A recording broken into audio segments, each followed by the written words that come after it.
Bismillahirrahmanirrahim. Nih Pak, indahnya begini Pak. Maaf ya. Lihat istri itu, ingat Allah. Lihat anak, ingat Allah. Ibu lihat suami, ingat Allah. Kalau melihatnya begitu, maka substansi berumah tangga itu nikmat rasanya, dan tanggung jawab itu melekat pada diri kita untuk terjaga dalam kebaikan. Ya. Saya nitipkan handphone saya ke antum, dan antum tahu itu punya saya. Ya, dan Anda mencintai saya misalnya, ta'zim di situ. Mungkin nggak handphone itu ditempatkan di tempat yang tidak baik? Mungkin nggak Anda taruh di lantai begitu saja? Demi Allah saya katakan, mungkin Anda akan mencari tempat terbaik, disimpan di situ, dirapi-rapikan, dilap-lap, karena Anda merasa itu punya saya yang dititipkan pada Anda. Manusia saja bisa Anda perlakukan demikian. Bagaimana ketika Anda melihat anak itu amanah Allah, yang Anda sebagai orang tuanya akan ditanya di kemudian hari. Maka kalau mau bersikap yang nggak enak itu, nggak bisa Pak kita lakukan. Mau bentak tuh nggak bisa. Mau marah tuh ditahan-tahan. Ya. Dan itu dijaga. Lihat istri sebagai amanah Allah itu beda caranya dengan hanya melihat kemanusiaannya saja. Istri melihat suami sebagai amanah Allah akan lain. Ya. Makanya akan selalu sempat dan optimal merawat istri sendiri dibandingkan lihat-lihat istri orang. Begitu sebaiknya. Ibu pun tidak harus berharap, kenapa ya suami saya nggak seperti Ustadz? Harapan yang sia-sia. Sudah ada turunan hikmahnya. Nah itu ada latihannya. Latihannya apa? Alladzina yadhkurunallah, zikir. Jadi kalau zikir itu sudah kuat dalam diri kita, ya sudah menghadirkan esensi zikir dalam diri kita, yang dilihat semuanya itu semua anugerah Allah Subhanahu wa taala. Jadi saat dia gembira itu dia bersyukur, dan saat dia sedang mengalami duka dia bersabar. Semua sama sebagai ibadah. Ajaban li amril mu'min. Kalau sudah seperti itu, kata Nabi, perkara hidupnya mengagumkan, gak ada keluhan. Itu latihannya zikir. Nah, zikir ini di Quran diturunkan dalam bentuk yang pokok berupa amalan ritual. Karena itulah semua bentuk amalan ritual disebut dengan zikir. Jadi kalau kita ingin hadirkan sifat tadi, maka cara pertama tingkatkan ibadah ritual. Salat. Apalagi? Al-Quran. Saya ambil dua dulu lah, supaya nggak banyak-banyak dulu. Yang pokok salat yang kita lakukan tiap hari. Tinggal kuantitas dan kualitas kita tingkatkan. Maaf, lihat sini baik-baik. Salat itu di Al-Quran disebut dengan zikir. Dalilnya Quran surah ke-20 ayat ke-14. Dan langsung disarikan dengan fungsi ibadah sebagai fungsi hidup kita. Sudah? Perhatikan baik-baik. Innani anallah la ilaha illa ana fa'budni wa aqimis salata lidzikri. Itu dalilnya. Sayalah Allah, kata Allah. La ilaha illa ana, tidak ada Tuhan yang layak dipertuhankan dan layak disembah kecuali saya, Allah. Allah. Bagaimana kenal Allah sebagai Tuhan? Ya, yang layak disembah, yang harus dipertuhankan, kenalnya bagaimana? Mendekatnya bagaimana? Fa'budni, sembah saya supaya kamu kenal saya, dekat dengan saya, tahu saya. Bagaimana caranya? Wa aqimis shalah, tunaikan salat. Jadi kalau pengen dekat dengan Allah, terkoneksi kepada Allah, tersambung, punya sifat tawakal yang kuat, nih tingkatkan salatnya, tambah. Makanya tiap hari kita sholat 5 waktu itu untuk membangun konektivitas dengan Allah. Sebab kalau sudah dekat, aksesnya pun terbuka semua. Itu maksudnya. Anda dekat dengan pimpinan, akses di perusahaannya kan mudah untuk diakses. Ya kan? Kita punya kenalan yang kuat, yang punya sesuatu, aksesnya mudah dibuka. Kita kenal Allah dan dekat dengan Allah, apa yang sulit bagi Allah. Dan ini kita yakin. Nah sekarang Allah kasih jalan. Coba lihat orang-orang dulu, ya. Mereka ketika akan melatih dirinya untuk tersambung kepada Allah, sholat semua, termasuk para nabi, rasul. Tapi dahsyatnya, ketika ada apapun dalam kehidupannya yang sulit Allah mudahkan, minta langsung dikabulkan. Dan sangat luar biasanya seringkali terjadi mintanya lewat sholat. Nabi Zakaria itu kan dihukumi istrinya oleh medis itu menopause dan mandul. Maaf, nggak mungkin punya keturunan. Kapan mintanya? Dalam sholat. Mohon sama Allah. Dan itu dikabulkan. Dan diabadikan di Quran dengan surah yang sama, Ali Imran ayat 38 sampai 39. Hunalika da'a Zakaria rabbah qala rabbi habli min ladunka dzurriyyatan thayyibah innaka sami'ud du'a. Ya Allah, mereka mengatakan aku nggak mungkin punya keturunan. Mereka mengatakan istriku punya keterbatasan. Maka aku memohon kepadamu yang tidak punya batas dalam pemberian. Engkau yang maha mendengar. Kalau kepada yang maha mendengar doa saya tidak dikabulkan, mohon tunjukkan kepadaku lewat sholat ini ya Allah, dengan cara apa lagi dan kepada siapa aku mesti memohon. Itu nggak nunggu lama, permohonan selesai turun jawaban ayat 39-nya. Fanadatul malaikatu wa huwa qa'imun yusalli fil mihrab. Turun malaikat mengabarkan engkau dapat kabar gembira akan punya anak, langsung namanya dikasih Allah Yahya. Annallaha yubasyiruka bi Yahya. Artinya hidup yang mustahil menurut manusia, lahir dari rahim seorang perempuan, maaf, yang divonis monopause dan mandul, bayi yang hidup, kata Allah nggak ada yang mustahil, lahir dan terjadi itu. Yahya, John, lahirlah. Kapan terjadinya? Saat sholat. Karena itu saat dipanggil sholat, itu isinya tuh kan doa semua. Silakan ngecek, isinya doa semua. Dari mulai takbir, sujud sampai salam, isinya doa semua. Dan itu konektivitas kita dengan Allah, minta.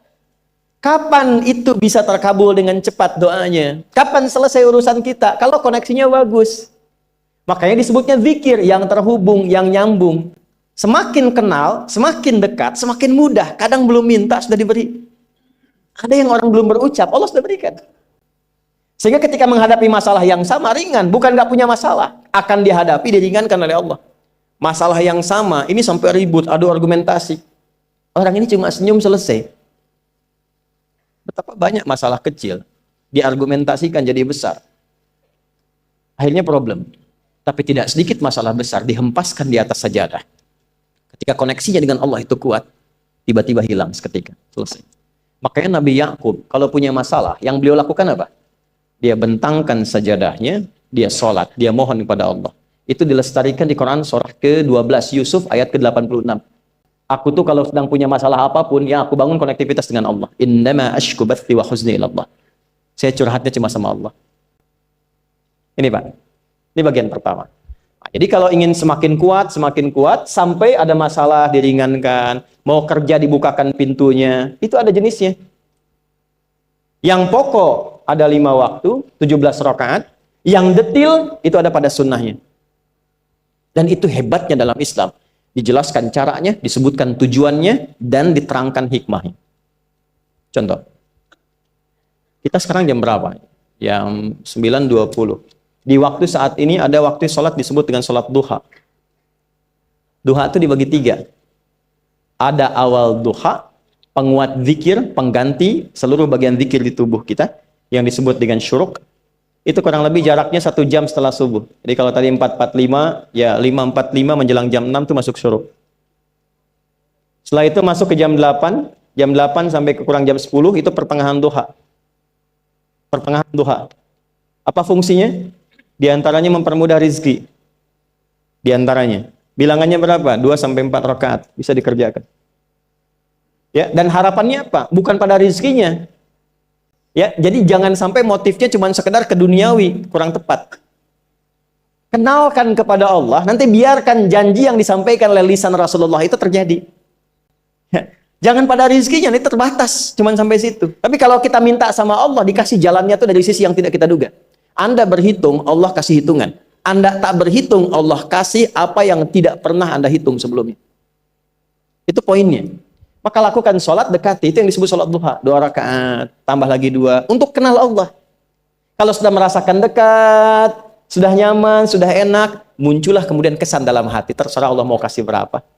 Yang penting sudah enak, sudah damai. Di titik itulah kemudian Allah limpahkan dari apa yang nggak pernah kita duga sebelumnya. Tiba-tiba keluar, kok ada telepon, dapat proyek, dapat macam-macam. Tapi tujuan sholatnya bukan untuk proyeknya. Buat kenal Allah, ulul albab ini. Kalau cuma pengen lancar, baru serabutnya. Kalau cuma pengen lulus proyek, itu baru daging luarnya. Ulul albab itu kenal Allahnya, sehingga dia tahu akses intinya itu. Itu poinnya. Dan nggak mahal. Emang kalau sholat duha di Anur bayar, Pak? Pakai biaya. Baiknya luar biasa. Sudah? Satu. Kalau mau lagi misalnya, ini yang paling dahsyat nih. Dibimbing kita sampai ke posisi terbaik di apapun itu. Jadi ayah terbaik, ibu terbaik. Ya, jadi karyawan strategis, di militer terbaik. Terbaik tuh gini, di tempat terbaik yang memuliakan tuh makom namanya. Makanya kuburan sering disebut makam kan? Ya kan? Maksudnya apa? Maksudnya Anda selama hidup berkaryalah yang baik, ibadah yang benar, sehingga Anda wafat pun terhormat. Ya, kata makom itu pertama kali di Al-Baqarah ayat 125, makom Ibrahim. Ya. Ketika Allah sampaikan dalam Al-Qur'an, didapatkan di situ makom Ibrahim, wa idz ja'alnal baita matsabatan lin-nasi wa amna wattakhidhu min maqami Ibrahim. Makanya kalau kita tawaf itu dari mulai Hajar Aswad kan sampingnya dekat sekitar 5 meter ada makam Ibrahim kan? Itu tapak kaki pertama beliau meninggikan pondasi Ka'bah dan di situ diabadikan kemuliaannya sampai beliau wafat. Dikenal sampai sekarang. Ya, setelah sekian abad. Jadi kalau kita ingin terhormat dan masih dikenang sampai kapanpun itu makom namanya. Tapi ada cara yang lebih hebat. Anda di posisi itu, lawan pun mengakui memang Anda yang pantas ada di situ. Itu namanya makom mahmuda. Makom mahmuda. Siapa yang bikin urutan 100 tokoh paling berpengaruh di dunia? Siapa? Saya tanya, yang nulis siapa namanya? 100.000? 200.000? Dia mencari langsung di Google tuh. Lambat mas, waktu habis. Michael Richard. Dia yang nulis, maaf ya. Urutan pertamanya siapa? Muhammad SAW. Yang nulis itu muslim atau bukan? Kok bisa tergerak hatinya untuk menempatkan seorang nabi muslim di tempat pertama? Saya tanya begini, kenal Abu Jahal nggak? Ya Allah, makin siang nih nggak fokus nih. Saya kira cuma di Bengkali saja yang kenal Abu Jahal, sini kenal juga. Baik, Abu Jahal itu, apakah orang ini tidak kenal Nabi? Kenal. Orang ini tahu, kalau saya sebut orang ini berarti kurang bagus ya. Kalau saya sebut beliau berarti baik ya. Abu Bakar saya sebut beliau, Abu Jahal orang ini. Maksudnya Abu Jahal. Apakah orang ini tidak tahu kalau Nabi itu mulia? Nabi unggul. Nabi hebat kan? Jadi mengakui sebetulnya Nabi unggul. Dan gulat dengan Nabi itu dalam olahraga kalah. Dia tahu Nabi itu kuat. Ya. Di dalam cinta juga tahu Nabi paling unggul. Abu Jahal melamar Sayyidah Khadijah ditolak, Nabi nggak lamar, Sayyidah Khadijah minta dilamarin. Ya. Dari sejak itulah dia nggak mau tahu semua yang dari Nabi, pokoknya semua harus jelek. Walaupun dia tahu itu baik. Nggak kenal, sampai nggak menanamkan pada dirinya nggak ingin kenal kebaikan Nabi. Nggak ingin kenal pada sesuatu, itu jahlun namanya. Jadi kalau ada mbahnya yang paling bodoh, yang nggak pengen tahu, itu Abu Jahal namanya. Maka sejak saat itu orang ini disebut dengan Abu Jahal. Tapi Abu Jahal pun itu meyakini kebenaran, kekuatan Nabi, cuman karena iri saja. Gitu. Tapi dia nggak bisa nolak. Menilai seseorang di tempat terbaik yang kita nggak bisa nolak dan mengakui memang dia orang yang terbaik, itu namanya maqam mahmuda. Tahukah Anda? Jalan untuk mencapai maqam mahmuda itu nggak akan mungkin kita dapatkan kecuali mendekati yang punya semua maqam, yaitu Allah Subhanahu wa Ta'ala. Dan jalannya lewat sholat. Itu lewat sholat. Tapi karena ini levelnya istimewa, tingkat tertinggi, ya prajurit pengen jadi komandan terhebat yang diakui, nggak ada orang nyoal. Di kepolisian pengen jadi pimpinan yang baik dan semua mengakui sehingga nggak ada yang nyoal. Di perusahaan pengen jadi pimpinan yang ideal, ya semua mengakui, nggak ada yang nolak. Itu maqam mahmuda. Jalannya apa? Ternyata nggak pakai uang, nggak pakai koneksi-koneksi yang tidak jelas. Koneksinya dibangun dengan Allah sehingga Allah melembutkan hati semua orang itu untuk menetapkan dia yang terbaik. Sholat. Karena levelnya tinggi, dinaikkan dari sekedar sholat fardu. Ditempatkan di waktu yang tidak biasa. Butuh pengorbanan, butuh perjuangan. Namanya tahajud. Turunlah Quran surah ke-17 ayat 79 sampai 81 itu. Quran surah 17 ayat 79 sampai 81. Ini poinnya. Wa minal laili fatahajjad bihi nafilatan laka asa ayyab'athaka rabbuka maqaman. Ini kan terjadi keanehan kan, ironinya. Anda pengen sukses, pengen tertinggi, Anda tahu Allah penentunya, Anda tahu Allah yang punya rizki, Allah punya kekuasaan, tapi Anda nggak mendekati Allah. Terus yang dipakai cara-cara salah, kenapa harus korupsi? Kenapa harus nyogok? Kalau SK-nya nggak Allah tetapkan, nggak akan turun juga. Dan sudah hukum, kalau ayah berbuat maksiat, itu anak istri pasti kena. Itu udah hukum. Makanya saya mohon ya para ayah itu kalau mencari nafkah, cari yang benar. Kasihan anak Anda yang di SD. Harus berhenti sekolah. Maaf, bukan anak Anda, maksud saya anak orang lah. Kenapa harus korupsi? Maka ketika ada tawaran sogokan yang nggak bagus, tuh yang dibayangkan tuh itu bukan cuma proyek jalan dapat uang banyak, tuh anak-anak tuh bahaya. Ke sekolah disebut anak koruptor, sedih. Istri nggak sanggup keluar belanja. Itu pikirkan, itu sudah hukum. Sudah hukum. Anak juga begitu. Kalau mau berperilaku, ingat orang tua. Sebab ketika tidak baik, orang tua pasti kena. Anak di sekolah berantem, yang dipanggil siapa? Orang tuanya. Itu selalu terikat. Di rumah tangga itu selalu begitu. Karena nafas itu terikat. Semua saling mengikat. Babnya itu jelas. Nah, balik ke sini. Kalau ingin tingkat yang tertinggi, dekati pemiliknya Allah. Ini. Makanya tuh harus punya itu. Itu ringan kalau sudah punya itu tuh Allah. Saya punya Allah. Kita mau apa? Takut hidup. Nabi ditodong pakai pedang. Siapa yang menyelamatkan Muhammad sekarang? Ringan Nabi jawab, Allah. Jatuh pedang. Dibalik, kamu siapa yang menyelamatkan kamu? Bingung. Dan punya Allah itu luar biasa. Nah, ini yang harus tanamkan pada jiwa. Punya Allah sebagai Tuhan. Kalau sudah dekat, kenal, baik dengan itu, akses mudah semua. Dan yang paling indah itu apa? Menerima apa yang Allah tetapkan. Hari ini nggak dapat, alhamdulillah. Saya masih dikasih jalan. Alhamdulillah, besok belum dapat. Ada akumulasi, paham. Nah, itu nggak mungkin bisa dapat rasa itu. Salah satunya, ikhtiarnya apa? Nih, tahajud. Dan hebatnya, kenapa sholatnya disebut tahajud? Tidak disebut sholat hajat. Ada hajat, ada tahajud, beda. Hajatun, hajada, hajadun, ada tahajjada ya tahajjud, tahajud. Beda. Tahajud, di situ aja.